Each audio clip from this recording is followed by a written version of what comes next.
kembali di tempat ini untuk memuji menyembah Tuhan dan yang terutama mengenal Tuhan lebih dalam lagi. Ya, mari kita persiapkan hati kita. Kita memulai ibadah kita di dalam doa. Bapa kami di dalam Tuhan Yesus Kristus, kami mengucap syukur kepadamu. Sore hari ini kami boleh datang di hadirat-Mu bersama umat-Mu di tempat ini ya Tuhan. Kiranya Tuhan juga berkenan hadir di tengah-tengah kami untuk menjamah dan menyentuh setiap kami, agar kami sungguh-sungguh di dalam kami memuji menyembah Tuhan, sungguh-sungguh kami di dalam mendengarkan firman Tuhan. Urapi kami semua, urapi hamba-hamba-Mu, pemain musik BL dan hamba-Mu yang memberitakan firman. Urapi kami menjadi saluran berkat-Mu, agar apa yang kami lakukan senantiasa berkenan kepada Tuhan dan menyenangkan hati Tuhan. Kiranya kami serahkan ibadah sore hari ini di dalam pimpinan kuasa Roh Kudus-Mu, di dalam nama Tuhan Yesus Kristus. Haleluya. Amin. Selamat beribadah. Shalom. Shalom. Nama Tuhan. Hari baik, kesempatan baik sebab Tuhan Yesus baik. Kalau kita boleh berada di tempat ini merupakan suatu anugerah, kemurahan kebaikan Tuhan atas kita semua. Berikan doa yang terbaik bagi sesama, karena doa itu akan kembali pada diri kita. Mari jemaat yang terkasih, kita siapkan hati kita untuk ibadah pada sore hari ini. Kita siapkan hati kita untuk menyembah Tuhan. Terima kasih Tuhan.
Kita pujikan Gloria, boleh joget, boleh apapun itu.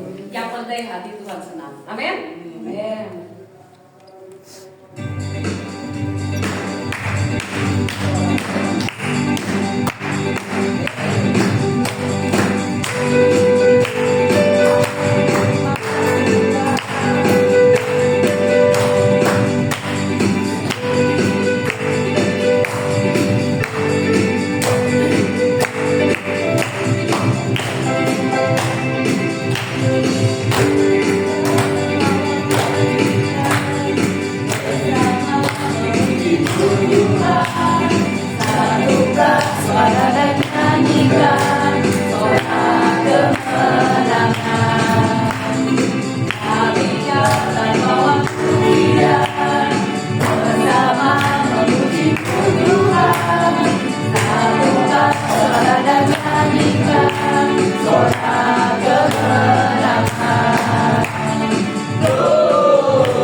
Shalom semuanya, selamat sore. Kami akan menyaksikan begitu besar kasih Tuhan, kebaikan Tuhan di dalam kehidupan saya. Saya singgah, saya umur 10 tahun tidak punya orang tua. Saya harus bekerja, cari uang, cari supaya saya bisa makan. Saya lanjutkan sampai usia 22 saya menikah. Setelah menikah umur 37 suami saya meninggal kena gagal ginjal. Saya dikasih harta 3 anak laki-laki. Saya harus membesarkan sendiri tanpa bantuan siapapun, karena sebelum suami saya meninggal dia sudah pesan jangan merepoti saudara. Oke, saya juga baru kok terima Tuhan Yesus. Setelah suami saya gagal ginjal, saya baru terima Tuhan Yesus. Jadi selama 10 tahun sampai usia 37 tahun saya belum mengenal Tuhan. Tapi begitu baik Tuhan proses saya, seperti lagu, tidak selalu jalan itu rata, tidak selalu langit itu biru. Saya mengalami proses demi proses sampai sekarang saya tetap taat dan setia. Dan inilah janji Tuhan, semuanya apa yang difirmankan di dalam Alkitabnya Tuhan genapi buat hidup saya. Semuanya terjadi, tidak ada yang gagal. Yang penting saya selalu taat dan setia. Saya percaya mujizat Tuhan 2000 tahun yang lalu sampai hari ini masih ada. Saya ada kesaksian 10 tahun orang tidak bisa bangun hanya diranjang, tapi dia punya iman. Makanya Tuhan berkata, iman yang sebiji sesawi aja kalau kamu bisa, kamu dapat memindahkan gunung.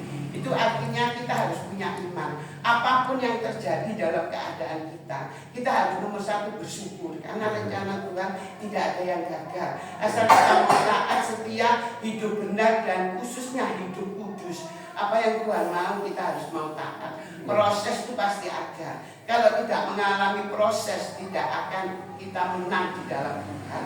Kalau di dalam dunia mungkin gampang ya kita mau menang, tapi kalau ikut Tuhan supaya kita ini terpilih dan terpanggil, menggenapi firman Tuhan. Makanya apapun keadaan kita, nomor 1 kita harus bersyukur. Jangan melihat masalah, keadaan apapun kita jadi goyah iman kita. Percaya aja, Tuhan tidak pernah gagal. Dan setiap janji Tuhan selalu digenapi. Asal kita mau percaya dan mempunyai iman. Iman itu seperti kita belum melihat, tapi kita sudah meyakini bahwa kita sudah menerima janji itu. Tetap percaya, ini bukti nyata, bukan digaik-gaik. Ini kesaksian hidup saya. Sejak 10 tahun sampai sekarang usia saya 62 tahun. Tuhan tidak pernah meninggalkan saya. Tapi yang penting saya mau taat, setia. Bahkan hari-hari ini mujizat yang dikatakan tidak pernah dilihat, didengar, tidak pernah timbul dalam hati, itu semua Tuhan genapi di dalam hidup saya. Inilah kesaksian saya supaya dapat menjadi, mungkin ada saudara-saudara yang mengalami, tetap percaya janji Tuhan tidak pernah gagal. Terima kasih atas kesaksian saya bersyukur dan terima kasih diberi kesempatan. Terima kasih. Saya mau nambahin? Tante Win mau pesannya juga? Silakan, masih ada waktu.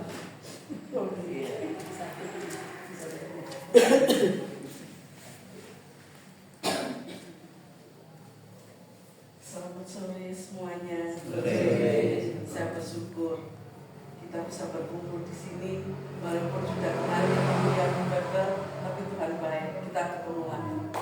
Saya menyaksikan Tuhan itu sangat luar biasa buat kehidupan saya. Saya tahun 2024 dari pertengahan itu telinga saya yang sebelah kanan ini tidak dengar, tidak bisa ada suara kayak geruk-geruk, tidak sama sekali. Saya bicara sama anak saya, kata anak saya gini, template nomor, template tidak bisa. Dikira kita itu bercanda, saya bilang sama adik saya, sini kok gini, ke THT gitu. Saya ke THT, ternyata memang ya saya bukannya apa, saya tidak pegang uang memang. Saya periksa, ternyata periksa itu biasa. Ternyata di gusi saya yang atas ini kan akadnya masih ada, itu sarafnya masuk di hidung langsung ke telinga, itu mengeluarkan cairan. Dari situ dokter bilang ini harus ditindak. Saya nunggu BPJS tidak bisa. Saya mikir biayanya berapa.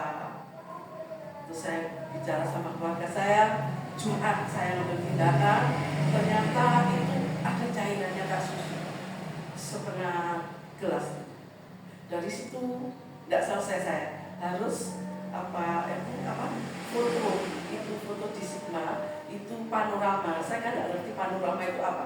Ternyata gigi depan itu saya juga harus operasi. Saya ke Persada, janjinya dokternya itu Selasa. Ternyata tensi saya 200 waktu masuk operasi dokter gigi, bedah mulut, tidak bisa. Saya harus ke jantung.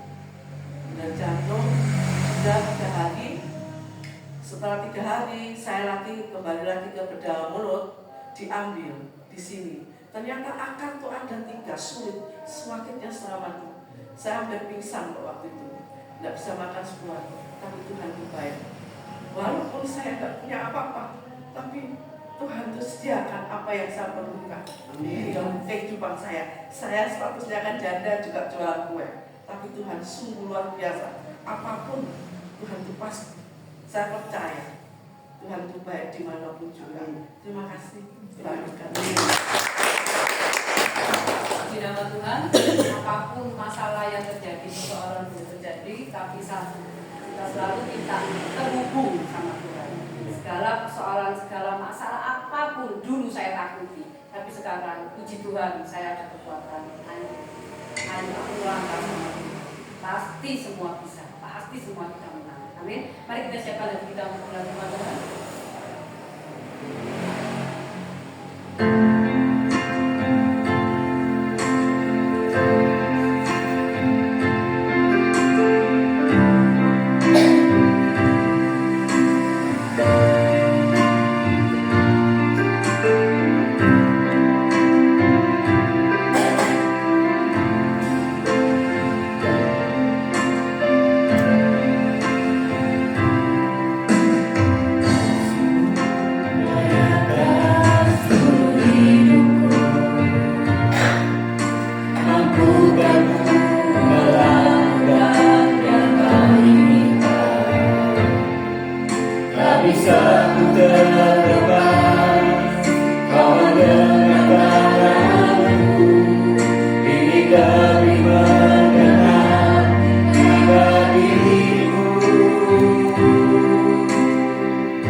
Mampu ganggu walau yang kau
kami boleh mendengarkan kesaksian-kesaksian dari anak-anak-Mu yang sudah Engkau tolong, yang sudah Engkau nyatakan kasih-Mu menjadi kekuatan buat kami semua.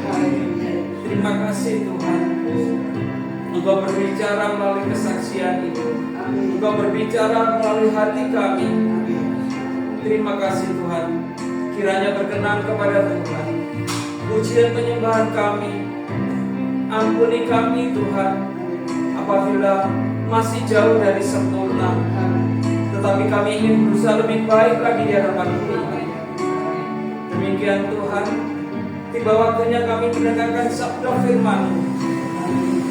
Biarlah firman-Mu menjadi dasar hidup kami, menjadi kekuatan kami untuk menjalani kehidupan yang Kau berikan kepada setiap kami, supaya kami tetap berada di dalam kehendak Tuhan, tetap taat, tetap setia, sesuai dengan firman Tuhan.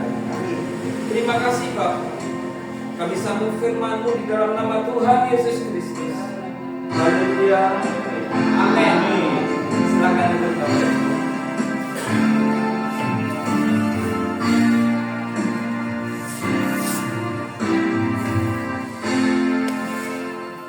Shalom Bapak Ibu. Puji Tuhan. Pertemuan yang kemarin nggak bisa hadir ya, karena kebetulan hujannya lebat sekali ya. Ya saya maklum lah karena keadaan cuaca ya. Kemarin saya menyampaikan firman Tuhan tentang kehendak Allah ya. Memang sangat penting sekali kekristenan itu untuk mengetahui apa yang menjadi kehendak Allah. Karena walaupun kita beribadah, walaupun kita hafal semua Alkitab, kita hafal semua sejarah-sejarah tentang siapa Tuhan dan apakah Tuhan, tapi kalau kita tidak tahu kehendak Tuhan atas hidup kita, semuanya sia-sia. Ya. Semuanya sia-sia. Samson pun sudah hebat, sudah seperti itu, hikmatnya tidak ada orang yang menandingi dia. Samson mengatakan semuanya juga sia-sia, dan pada akhir hidupnya pun tidak berkenan kepada Tuhan. Nah, jadi sangat penting sekali kita walaupun orang Kristen ya, yang bukan orang hebat lah, pokoknya mengenal Tuhan sudah cukup. Tuhan katakan hal itu, sudah cukup kamu mengenal aku. Sebab aku datang dari surga ke dunia supaya manusia mengenal aku, bukan mempelajari aku, bukan menguasai aku, tetapi mengenal aku. Nah, kalau kita sudah mengenal, kita sudah kenal apa enggak? Halo, sudah kenal apa enggak? Ya. Nah, kenal itu ya, memang kita bisa menyebut namanya Tuhan Yesus Kristus. Semua mulut bisa mengaku Tuhan Yesus Kristus, tetapi apakah mengenal atau tidaknya? Nah, itu yang bisa kita tahu masing-masing. Kalau kita sudah mengenal, ya cukup, gak usah kamu harus belajar ini, belajar itu, menguasai ini, menguasai itu. Sudah cukup, perdalam lagi pengenalan kita dengan Tuhan. Perdalam lagi, terus perdalam. Itu Tuhan cukup senang hal itu. Karena visi misi Tuhan supaya manusia mengenal Dia. Nah, tapi kenyataannya orang sekarang gimana? Orang Kristen sekarang pinter-pinteran firman, ya. Kalau ketemu sama-sama yang bertitel itu ya, aku hebat, aku menguasai semuanya, sharing akhirnya beda pendapat. Buat apa?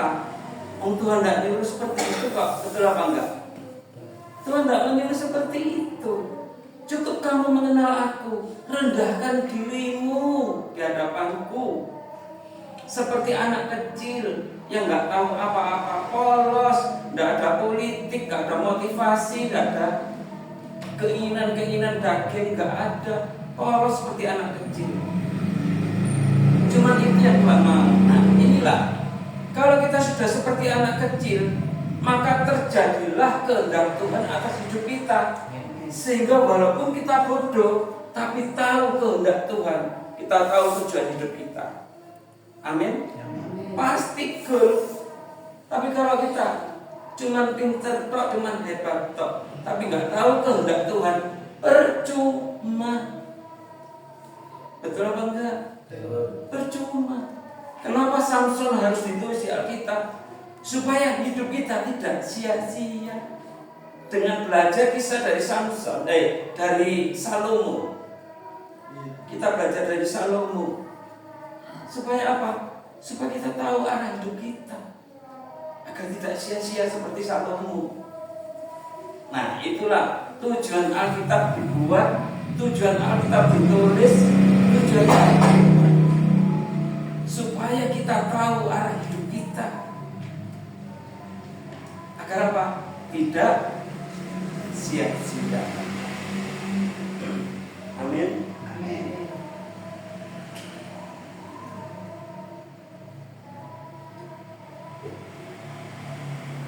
Puji Tuhan, sharing firman Tuhan sore hari ini bertemakan Tuhan ada di bagian hidup kita. Betul apa enggak? Ya. Tuhan itu ada di bagian hidup kita. Di mana itu? Di hati kita, di batin kita, di jiwa kita, di tubuh kita. Ya. Mari kita masuk ke dalam Markus 4 ayat yang ke-35. Boleh dibacakan? Markus 4 ayat yang ke-35. Angin ribut diredahkan. Silakan. Gak apa-apa, silakan.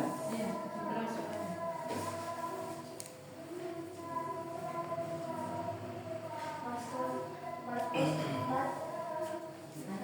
ayat 35. Pada hari itu waktu hari sudah petang, Yesus berkata kepada mereka, marilah kita tolak ke surga.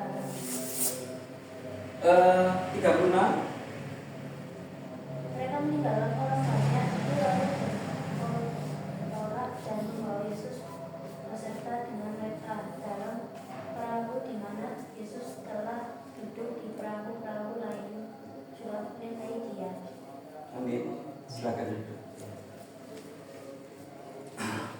Ayat ke-5 saya baca sekali lagi. Pada hari itu waktu hari sudah petang. Waktu hari sudah petang. Sekarang betul apa enggak? Sudah akhir zaman.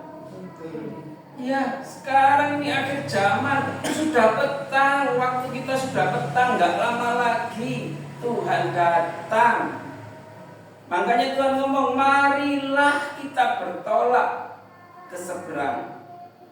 Saya ilustrasikan, marilah ikut aku ke surga. Maksudnya Tuhan itu seperti itu. Hari sudah petang, datang padaku, ayo tak teman yang surga. Maksudnya Tuhan itu seperti itu. Firman harus tertulis supaya kita tahu arah hidup kita kemana. Dasar perjalanan hidup kita itu mau kemana kita.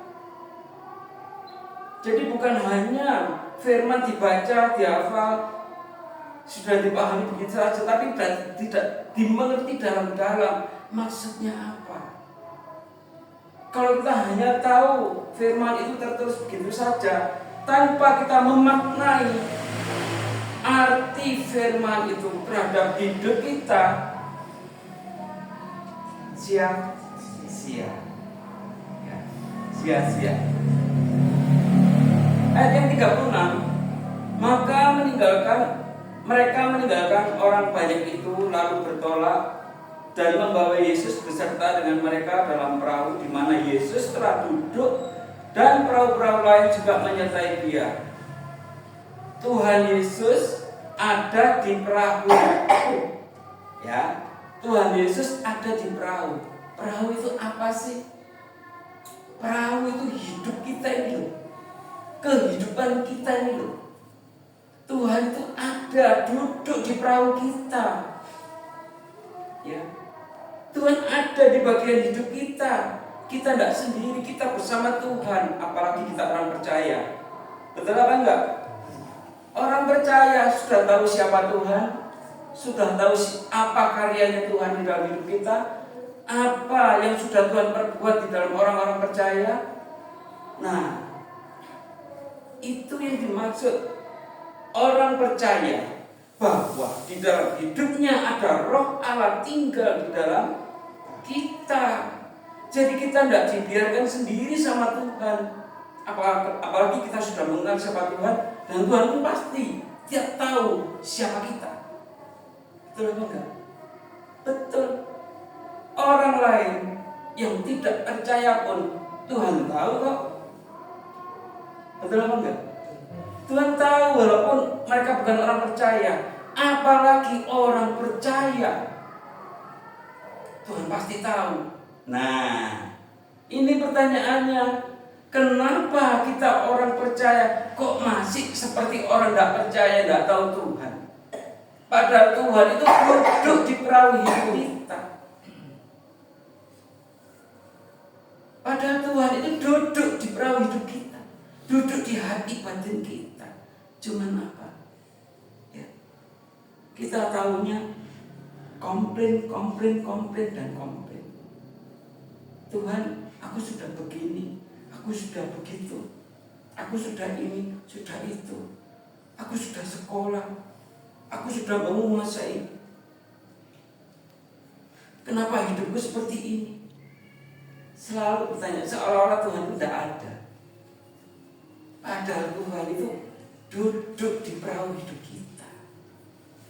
Cuma kita tidak mau mengakui keberadaannya. Itu loh masalahnya.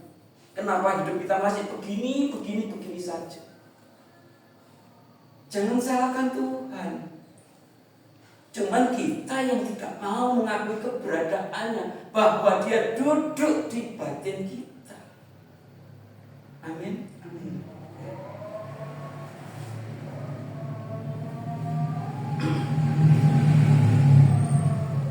Di mana Yesus telah duduk dan perahu-perahu lain juga menyertai Dia. Nah, saya bicara tentang ombak. Ombak itu apa sih? Dalam hal ini, ombak itu peristiwa kehidupan yang menimpa hidup kita, menimpa perahu kita, menimpa kehidupan kita, persoalan, hutang piutang, keuangan, ya, kehidupan masa depan, pabrik, perusahaan yang bangkrut, apa itu perahu, itu ombak itu menimpa perahu kita. Kembali lagi, ombak itu apa sih? Ombak itu kan air. Air itu kan mengalir. Nggak mungkin air itu tetap di situ, nggak mungkin. Dia pasti mengalir ke tempat yang rendah. Dan tidak mungkin persoalan yang menimpa itu, kita itu tidak mungkin tetap di situ, tidak. Pasti mengalir. Semua ada firman-Nya. Ada firman-Nya. Air. Mungkinkah air itu misalkan di lantai kita biarkan tetap walaupun seminggu lagi apa tuh masih basah? Enggak, pasti kering. Nah, kenapa firman ini melambangkan ombak? Itulah peristiwa kehidupan yang menimpa kehidupan kita. Pasti itu ada waktunya mengalir. Nggak mungkin tetap. Kita buka Khotbah 3 ayat yang keempat.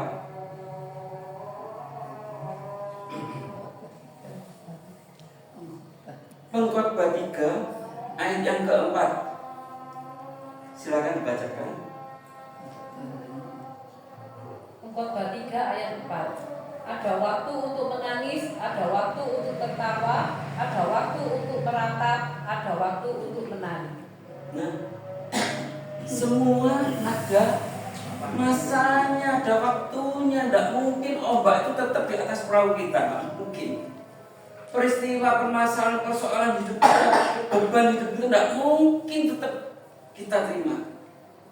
Semua ada waktunya, semua ada masanya. Tidak mungkin ombak itu tetap, tidak mungkin. Es batu aja loh bisa mencair kok. Nah, inilah iman kekristenan kita harus berdasarkan firman. Semua yang terjadi di dalam setiap kehidupan kita tetap harus terjadi dan tidak bisa dikurangi, tidak bisa dilebihkan. Kita buka di dalam Pengkhotbah lagi.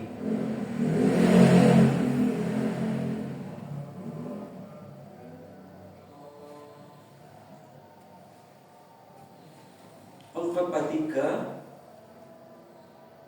ayat yang ke-14. Aku tahu bahwa segala sesuatu yang telah dilakukan Allah, siapakah kita? Siapakah kita? Apakah kita kakaknya Allah? Apakah kita pamannya Allah? Kita tidak berhak atas hidup kita. Semua diatur Tuhan sempurna adanya. Ya.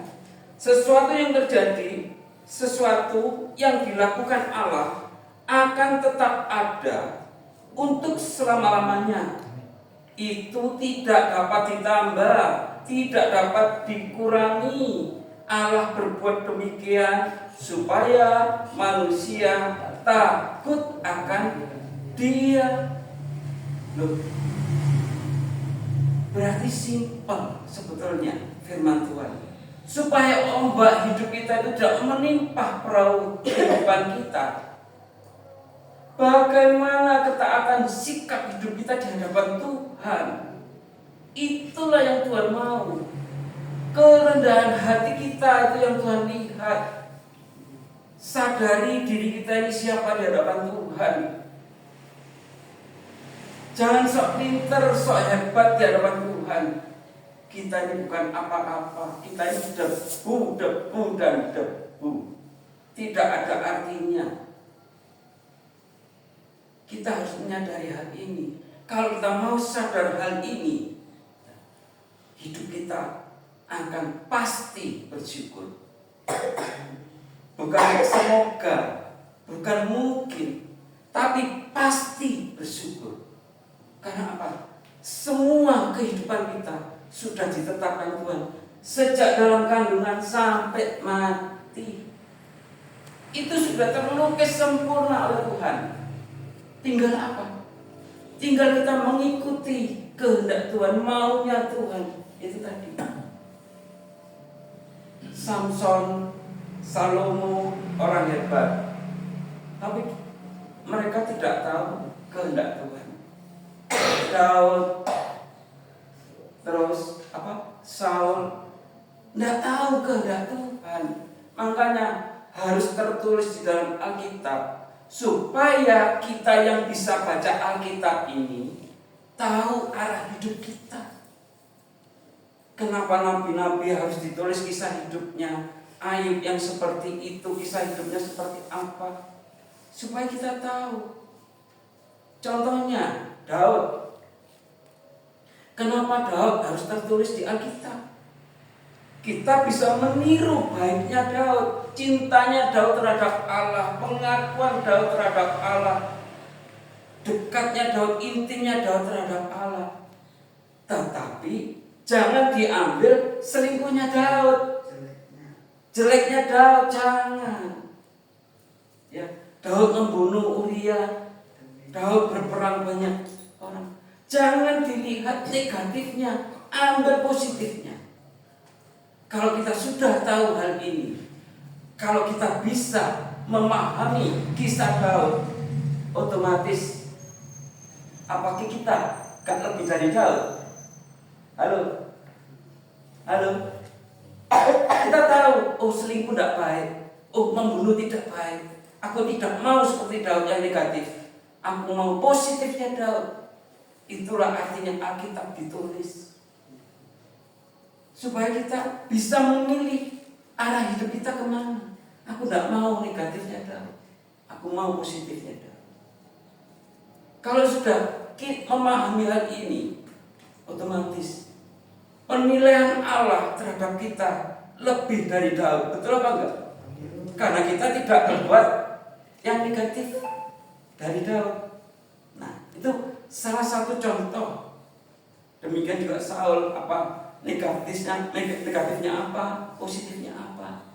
Elia, Samuel, itu tujuan Alkitab ditulis itu seperti itu. Jadi bukan dihafalkan, bukan buat argumen menang-menangan hafal-hafalan, bukan. Untuk memahami kembali kepada diri kita, supaya firman itu menjadi dasar hidup kita. Saya sangat suka sekali lagi tadi terhubung. Yang sangat mengena di dalam syair itu yaitu tadi, firman itu menjadi dasar hidup kita. Jadi bukan hanya indahnya lagu, enaknya nadanya, tapi syairnya itu bermakna untuk hidup kita apa enggak? Itu yang harus kita ambil. Dasar firman itu menjadi dasar hidup kita. Itu. Kalau kita memahami setiap syair memang indah. Jangan diambil indahnya, ambil maknanya. Supaya kita paham apa yang menjadi kehendak Tuhan atas hidup kita. Itu penting sekali. Kalau kita hebat, kalau kita kaya, kalau kita seperti presiden. Tapi kalau tidak tahu kehendak Allah, percuma hidup. Halo? Percuma kita hidup. Tapi kalau kita orang biasa-biasa saja, tapi mengenal Tuhan lebih dalam lagi, kita tahu kehendak Tuhan, hidup kita berkenan pada Tuhan. Walaupun kita tidak punya, tapi hidup kita tidak sia-sia. Setidak-tidaknya berkenan kepada Tuhan. Amin. Apalagi bisa membawa jiwa untuk mengenal Tuhan, lebih senang lagi Tuhan. Amin. Simple. Waktu kita gak lama lagi. Kalau hari ini kita pastikan hati kita, firman menjadi dasar hidup kita. Hari ini juga Tuhan mengakui kita, kamu anakku. Enggak mentari 3 tahun lagi, 6 tahun lagi.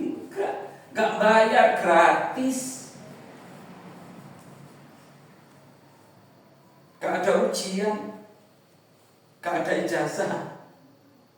Hari ini kita pastikan hidup kita bahwa firman menjadi dasar hidup kita.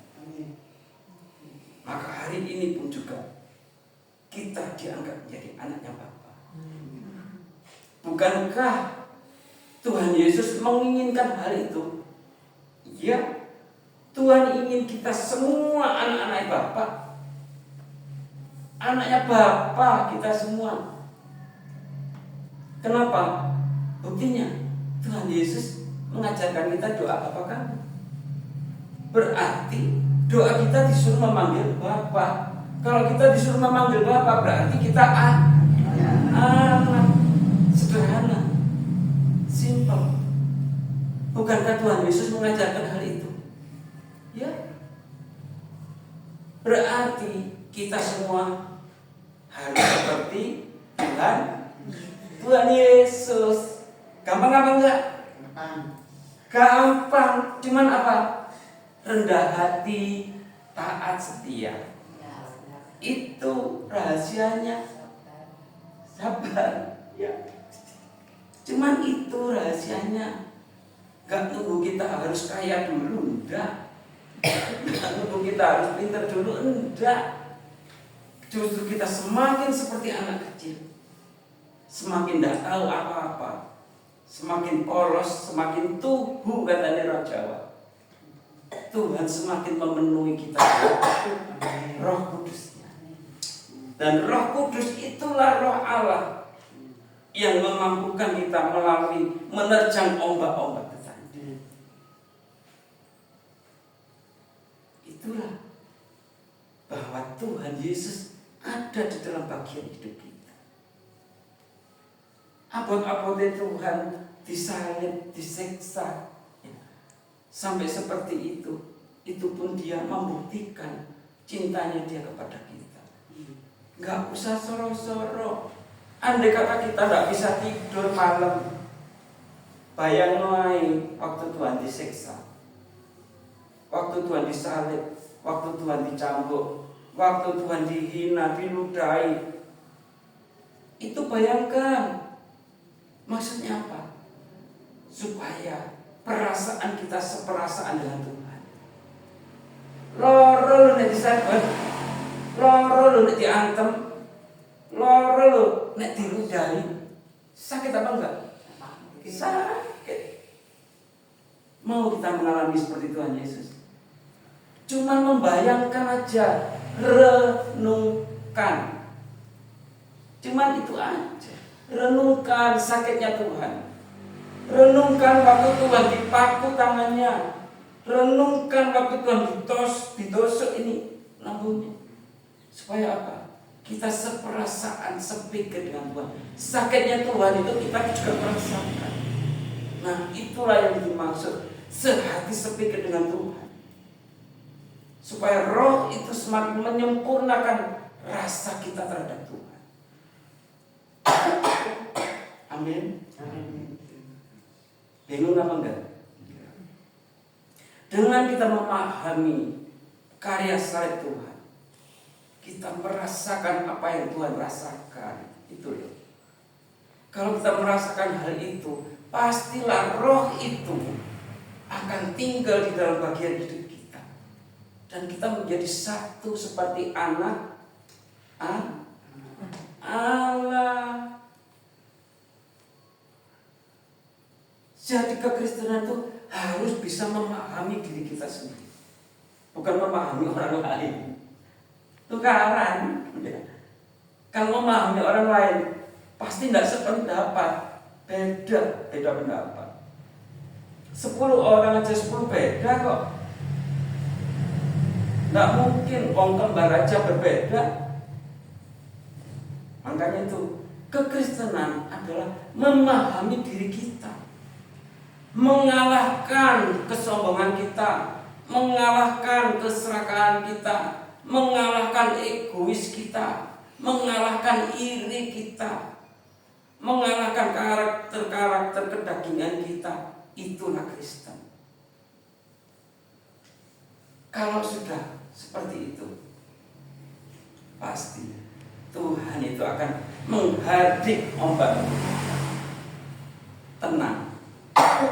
Dan ombak itu tidak akan menimpa hidup kita. Perahu itu akan menuju ke seberang. Maksudnya apa? Hidup kita dituntun ke dalam kerajaan Allah.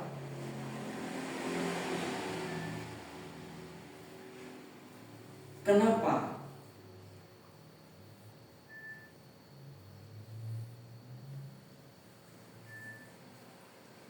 Ayat yang ketiga 9, ia pun bangun menghardik angin itu dan berkata kepada danau itu, diam dan tenanglah. Lalu angin itu reda dan danau itu menjadi teduh. Kalau sudah Sang Pencipta, pemilik kehidupan itu tinggal dalam hidup kita, apakah kita masih ragu-ragu ombak itu akan menenggelamkan perahu kita? Tidak mungkin. Kenapa Tuhan Yesus harus duduk di buritan kapal dan tertidur? Pertanyaannya, apakah benar Tuhan tidur? Apakah benar Tuhan tidur? Tidak mungkin Tuhan tertidur, karena Dia sangat mengasihi murid-muridnya. Cuman apa? Tuhan itu ingin tahu, sampai di muridku mengenal aku. Ya kan? Wes tak biarkan Sampai di mana kemampuanmu menghadapi hidupmu? Tuhan diam. Karena apa? Karena apa? Tuhan gak direken. Tuhan gak dijak omong-omong. Tuhan gak disopo. Makanya Tuhan diam, tidur. Tuhan itu ingin kita ini bersahabat, setiap waktu memanggil Dia, ngomong sama Dia, berjalan bersama Dia, bekerja bersama Dia. Itulah kenapa ombak itu harus menimpa. Karena murid-muridnya lupa bahwa ada Tuhan di dalam kapal itu. Kita pun juga demikian. Kenapa ombak itu peristiwa kehidupan itu menimpa hidup kita? Karena kita tidak tahu bahwa ada Tuhan di dalam kita. Gak ngakoni nek ono Tuhan itu. Jadi istilahnya Tuhan itu gak diuwongno. Bisa ya? Bisa terima ya? Bisa. Tuhan gak diuwongno, gak direken, gak dihargai, gak dihormati. Padahal Dia itu sangat dekat sekali dengan kita. Kalau maaf, andai kata saya dengan Pak Wijaya aja. Pak Wijaya datang ke tempat ini, saya tidak akan reken apa ribet pura-pura ini. Setidak-tidaknya Pak Wijaya sakit apa enggak hati? Aku kok gak direken yo. Aku kok gak disopo yo. Loh iya kan? Aku iki sopo yo? Loh. Lah, Pak Immanuel iki sopo yo? Kok aku gak dijak omong? Sakit apa enggak? Walaupun Pak Wijaya cuma duduk, tapi hatinya loro. Halo? Ya. Apakah Tuhan tidak seperti itu? Nah, pertanyaannya, apakah Tuhan kita belum pernah jadi manusia? Sudah pernah jadi manusia. Jadi bagaimana kita bisa memahami perasaan, pikiran, hatinya Tuhan sama dengan kita menghargai perasaan kita semua. Seperti itu. Bahkan Tuhan itu sebetulnya ada di hati kita. Kita tidak bisa berbohong atas sikap hidup kita, atas ucapan kita. Tidak bisa berbohong. Tuhan tahu kedalaman hati kita. Nah, kalau kita bisa menghargai Tuhan ada di dalam hati kita, ombak itu tidak akan menimpa hidup kita. Tidak akan menimpa hidup kita. Belum datang, karena apa? Kita selalu bersama Tuhan. Jadi ada ombak, beda. Ada ombak, karena kita bersama Tuhan. Ya, karena kita bersama Tuhan. Ada ombak. Sebelum terjadi ombak, kita sudah menangkal dulu. Kita tahu yang akan terjadi. Karena ada Tuhan yang memberitahu. Sehingga hidup kita hati-hati. Supaya ombak itu tidak menimpa hidup kita. Amin. Nah, tujuannya itu loh firman. Supaya kita tahu arah hidup kita. Gak ngawur. Gak seenaknya dewe. Ero-erone nyalahkan Tuhan. Halo. Ya. Nah. Mari Bapak Ibu, sebentar akan zaman kudus yang akan disampaikan hambanya Bu Febe. Firman Allah tidak saya perpanjang. Mari kita persiapkan hati kita, tubuh jiwa kita untuk menerima perjamuan kudus, di mana roti adalah tubuh Tuhan dan anggur adalah darah Tuhan yang akan kita terima di dalam hidup kita.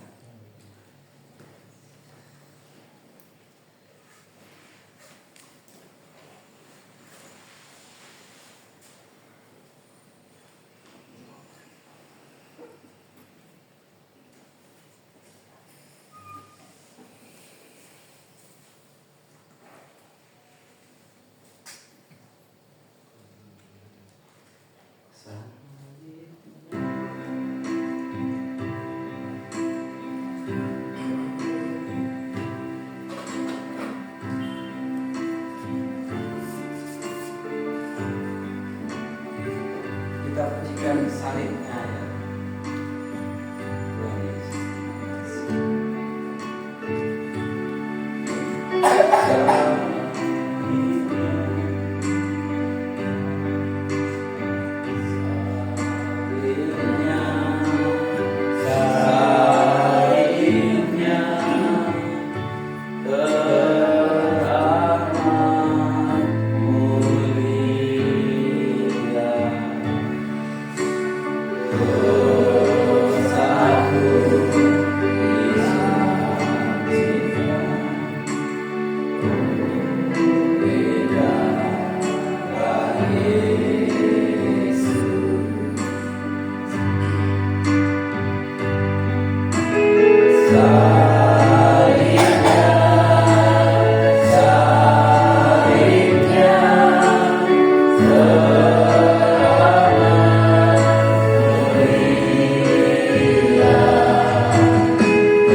Bapak Ibu, sore hari ini kita akan menikmati perjamuan kudus.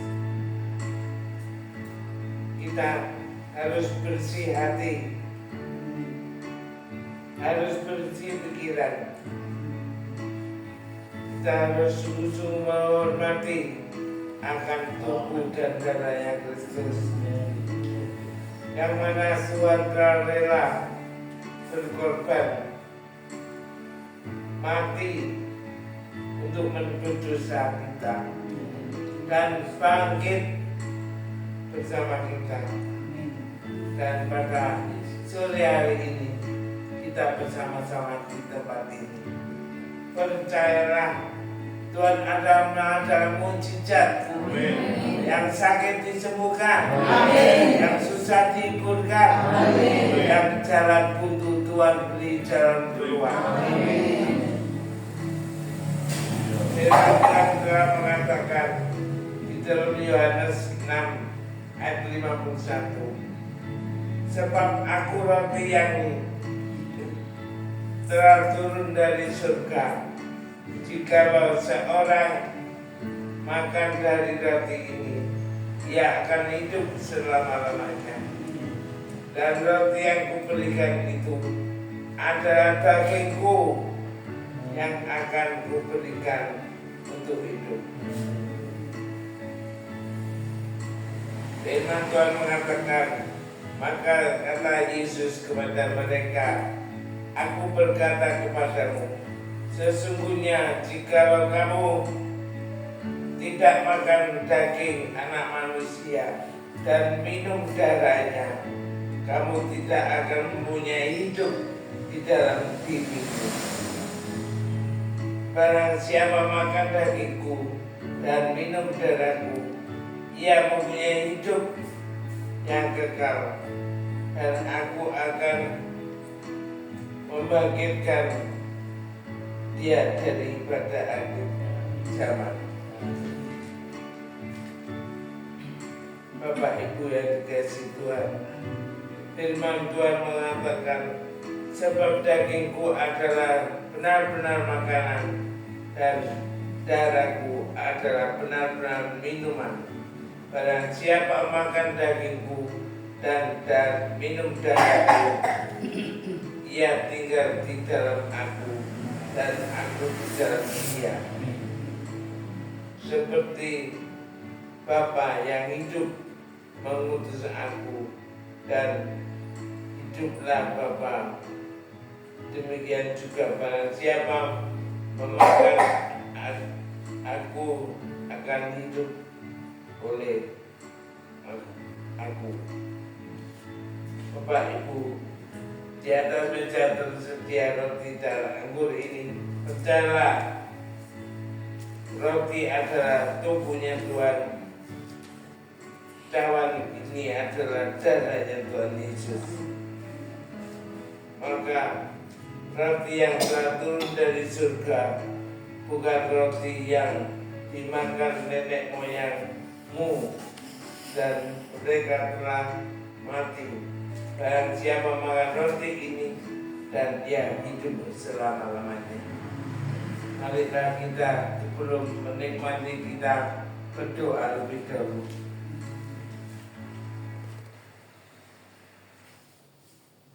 Bapa kami yang ada dalam kerajaan surga, yang kami sembah di dalam nama Tuhan Yesus Kristus. Pada malam yang indah ini Tuhan, kami percaya Tuhan ada di tengah-tengah kami, bersama kami semua anak-anak-Mu Tuhan. Kedatangan Tuhan untuk memberikan urapan yang baru, dan Tuhan sungguh-sungguh mengasihi anak-anak-Mu Tuhan. Biarlah malam hari ini kami sungguh-sungguh merasakan kasih-Nya Tuhan yang tak berkesudahan. Dalam nama Tuhan Yesus, sucikan, kuduskan roti dan anggur ini Tuhan. Sebentar kami akan masuk dalam perjamuan. Kami percaya tubuh dan darahnya Tuhan Yesus yang akan kami nikmati. Amin.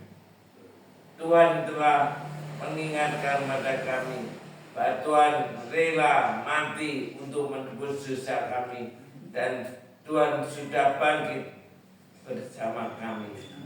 Terima kasih Tuhan. Di dalam nama Tuhan Yesus, hamba mengucap syukur. Terima kasih. Haleluya. Amin.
Sudah dapatkan roti dan anggur semuanya.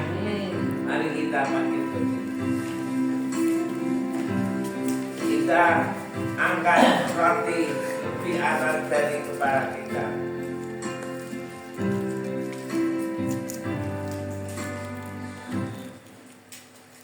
Dalam nama Tuhan Yesus, firman Tuhan mengatakan, sebab apa yang telah kuteruskan kepadamu telah aku terima dari Tuhan, yaitu bahwa Tuhan Yesus pada waktu malam, waktu ia diserahkan, mengambil roti, dan sesudah itu ia mengucap syukur atasnya dan memecah-mecahkan dan berkata, inilah tubuhku yang kuserahkan bagi kamu. Perbuatlah ini menjadi peringatan akan aku. Saudaraku percaya bahwa roti ini adalah tubuhnya Tuhan. Di dalam nama Yesus kita makan dengan percaya.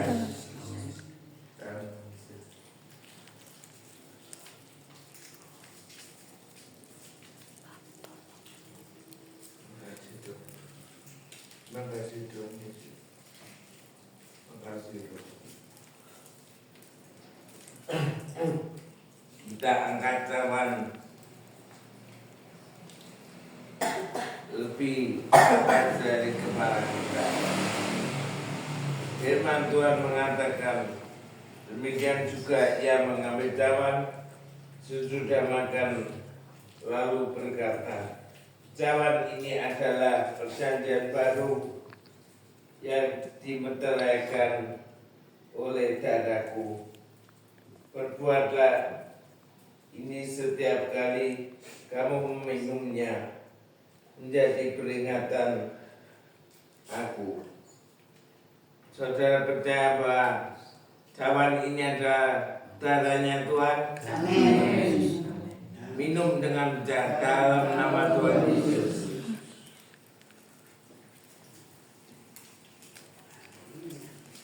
Terima kasih Tuhan. Terima kasih Tuhan Yesus. Terima kasih Roh Kudus. Terima kasih. Dalam nama Tuhan Yesus kita memuji Tuhan. Haleluya, haleluya.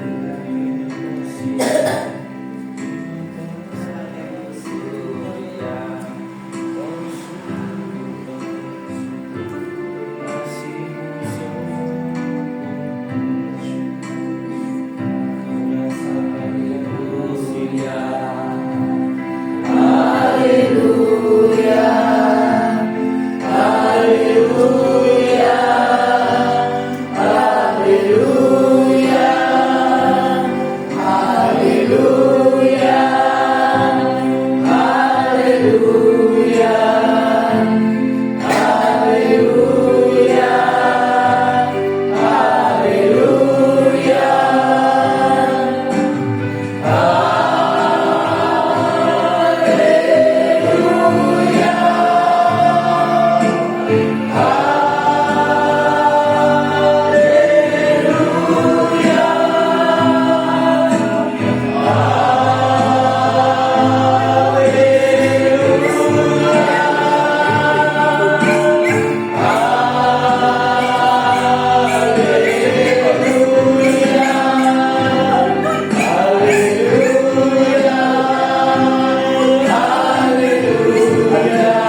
pada malam yang indah ini, kami bersama-sama rekan-rekan kami di tempat ini, kami merasakan ibadah malam hari ini Tuhan hadir dengan kami. Terima kasih Bapak atas kehadiran Tuhan di tempat ini. Kami sudah diberkati Tuhan lewat firman Tuhan, lewat perjamuan pada malam hari ini. Kami semua diberkati Tuhan.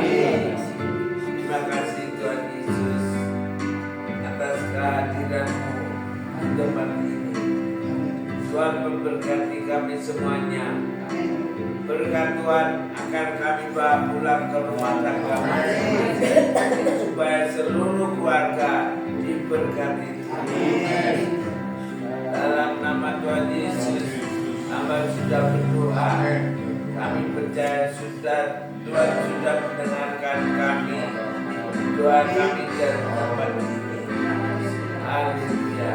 Amin.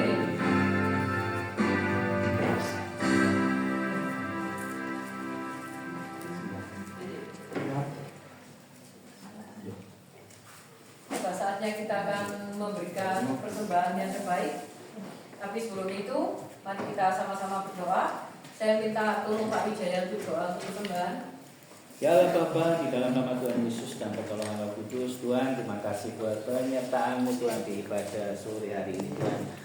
Sungguh luar biasa baik Tuhan. Tuhan, kini tiba saatnya Tuhan, kami rindu memberikan yang terbaik untuk-Mu Tuhan.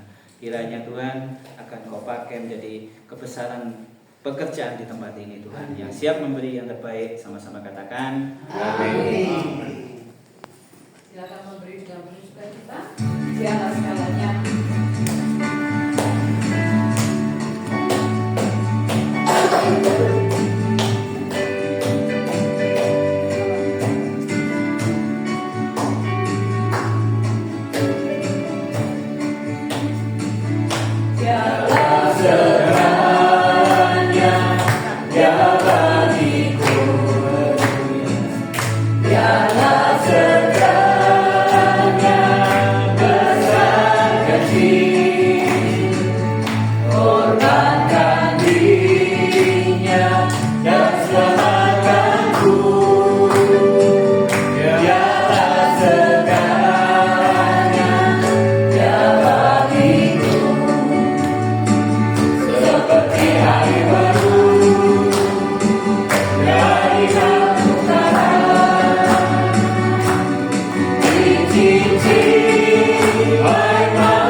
Terima kasih buat persembahan yang sudah Bapak Ibu berikan.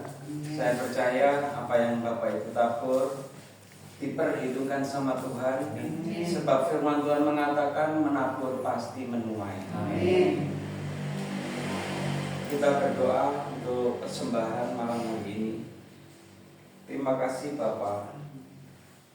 Kami anak-anak-Mu bisa memberikan sedikit banyak apa yang boleh kami persembahkan untuk pelayanan di tempat ini Tuhan.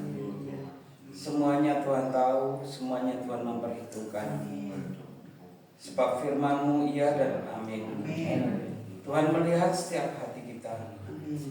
Percayalah Tuhan akan memperhitungkan semuanya itu berlipat-lipat kali ganda. Terima kasih Tuhan Yesus.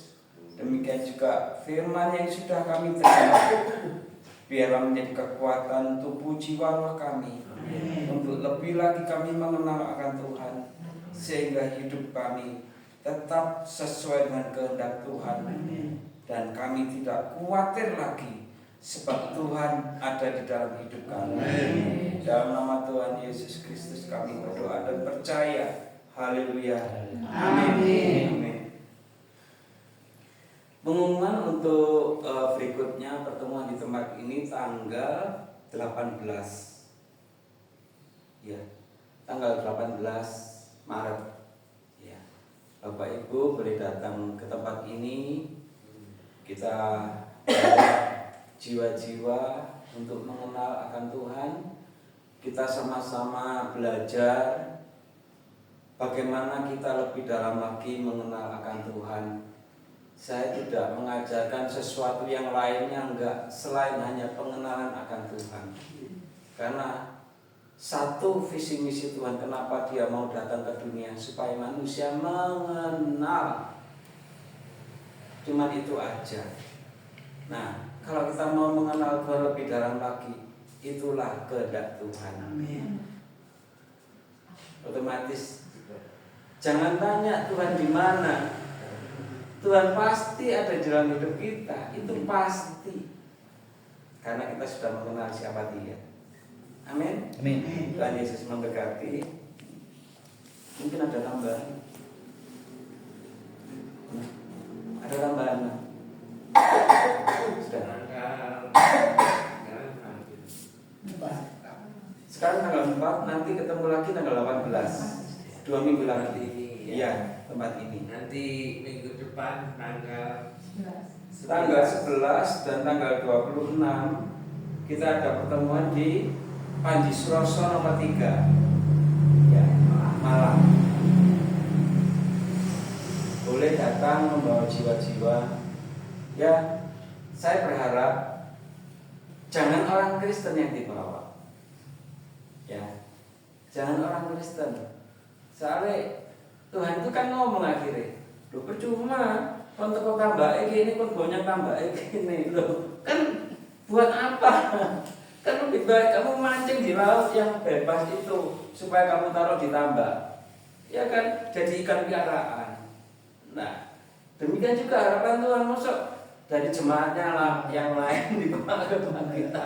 Ya, sama juga bohong. Ya. Enggak apa-apa Bapak Ibu, enggak usah takut, enggak usah minder. Ngomong aja, kamu kepingin sembuh, ayo datang ke tempat ini. Itu aja. Tuhan tidak akan membiarkan ya mereka datang ke tempat ini dalam keadaan sakit, agama apapun, imannya apapun. Kalau Tuhan sudah berkarya, Dia pasti sembuh dan Dia akan mengenal Tuhan. Tinggal kita mau melakukan apa enggak, melaksanakan tugas kita apa enggak. Cuma itu, bawa jiwa, bawa jiwa. Ya, enggak. Simpel. Dari kesembuhan yang dia alami, pasti dia mengenal Tuhan nanti. Dan dia pun nanti akan membawa jiwa. Aku disembuhkan Tuhan Yesus. Aku disembuhkan Tuhan Yesus. Bukan aku disembuhkan JKI, bukan. Bukan aku disembuhkan orang Kristen, bukan. Tuhan Yesus. Amin. Tuhan Yesus memberkati. Kita berdoa syafaat. Saya serahkan Ibu Yulia untuk doa syafaat. Ya.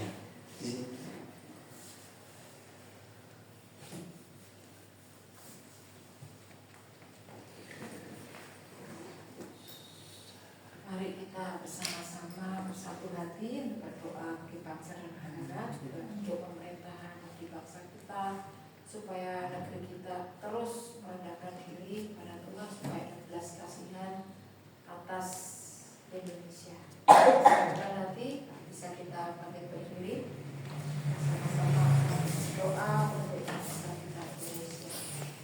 Tuhan Yesus, terima kasih untuk kebaikan-Mu. Terima kasih untuk anugerah kasih karunia-Mu, sehingga pada malam hari ini kami sehat, kami bugar, semua karena anugerah-Mu, semua karena kasih karunia-Mu, semua karena kebaikan-Mu. Nah, mulai malam hari ini kami sepakat untuk bersama-sama berdoa kepada Tuhan untuk bangsa kami Indonesia tercinta. Kami percaya Indonesia terus ada dalam naungan sayap-Mu, terus ada dalam pemeliharaan-Mu, sehingga Indonesia tidak akan mengalami krisis seperti beberapa tahun yang lalu. Segala bentuk ulah wabah, penyakit, pandemi kami tolak, lepaskan dalam nama Tuhan Yesus. Kami percaya Tuhan perlindungan pemeliharaan terus ada di bangsa kami. Kami percaya bangsa kami tidak akan mengalami hal-hal yang buruk. Tapi kami percaya bangsa kami dipenuhi dengan Tuhan anugerah kasih karunia. Terus tangan Tuhan terus meliputi bangsa kami Indonesia. Kami juga berdoa untuk pemerintahan di bangsa kami, dari lini yang paling atas sampai lini yang paling bawah.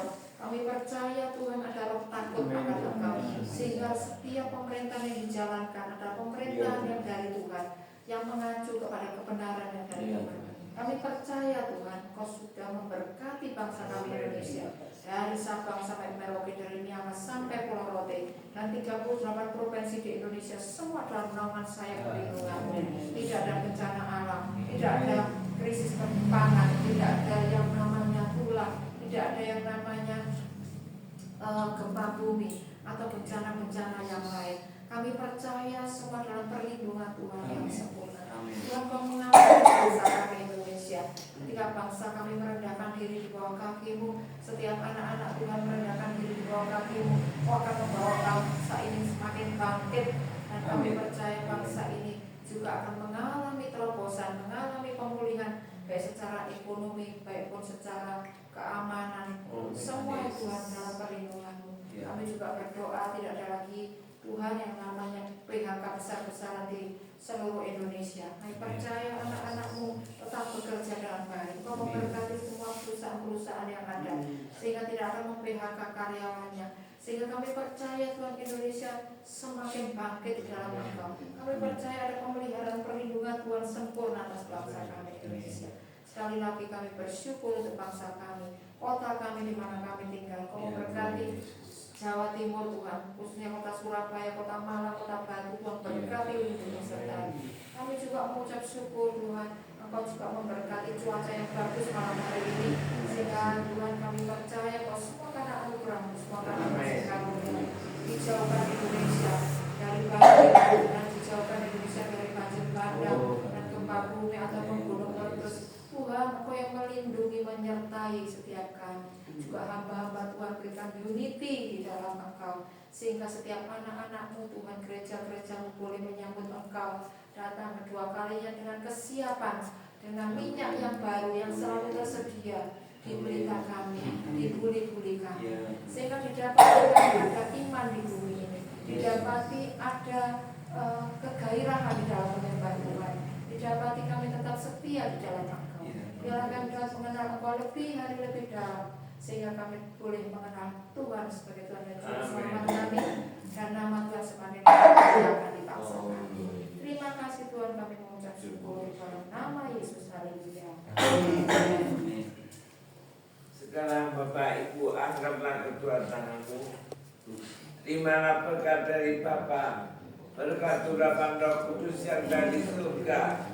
Diberkati hidupmu, diberkati masa depanmu, diberkati keluarga kamu, anak-anakmu diberkati Tuhan, cucu menantu diberkati Tuhan, dan kesehatanmu diberkati Tuhan, dijauhkan dari sakit penyakit, lebih sehat panjang umur, mulai malam hari ini sampai selama-lamanya.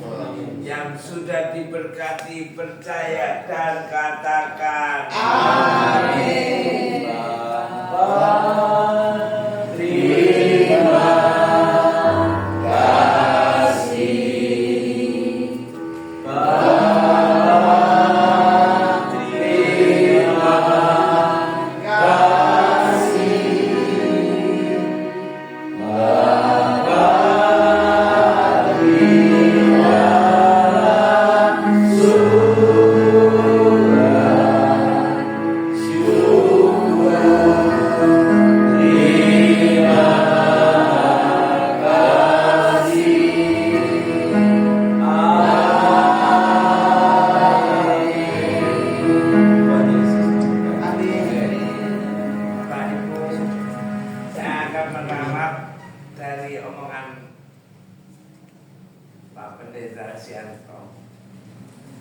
Kita saudara-saudara seiman sudah datang dari tambak-tambak yang lain. saya percaya datang kemari untuk mendukung dan memberkati tambah ini supaya di sini juga diberkati. Amin. Bapak Ibu, Bu Yulia sangat merindukan di tempat ini ada persekutuan yang indah antara kita saudara seiman supaya kita saling mendoakan dan saling bergandengan tangan untuk kemuliaan nama Tuhan. Sekian, terima kasih. Terima kasih buat Bapak Ijaya dan Ibu yang telah mengajak saudara seiman datang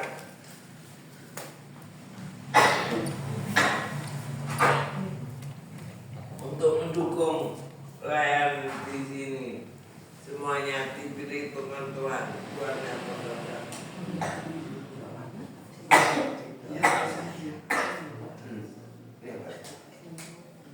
Bapak Gus sudah makan. Saya undang kembali untuk bangkit berdiri. Kita mau menghargai Tuhan. Monggo yang masih tidak apa-apa dulu. Ya, yang kuat-kuat aja ini. Ya, kembali Tuhan, Bapa yang kami sembah adalah Tuhan kami Yesus Kristus, Allah kami yang luar biasa Tuhan. Tuhan, kami seberapa anak-anakmu berkumpul di tempat ini Tuhan untuk memuji dan memuliakan nama-Mu. Kami mengucap syukur buat hari-hari yang telah Kau beri. Kami mengucap syukur untuk semua berkat yang sudah Engkau limpahkan buat kehidupan hari lepas hari buat kami Tuhan. Engkau sangat baik buat kami. Sebentar kalau di tempat ini dari keluarga Ibu yang menyediakan berkat-Mu Tuhan, Engkau mau sucikan, kuduskan sehingga berguna buat kehidupan kami hari lepas hari, pribadi lepas pribadi Tuhan, sehingga Engkau boleh memberikan yang terbaik untuk kehidupan kami. Terima kasih Bapak untuk semua berkat-Mu Tuhan yang Kau limpahkan untuk hari ini.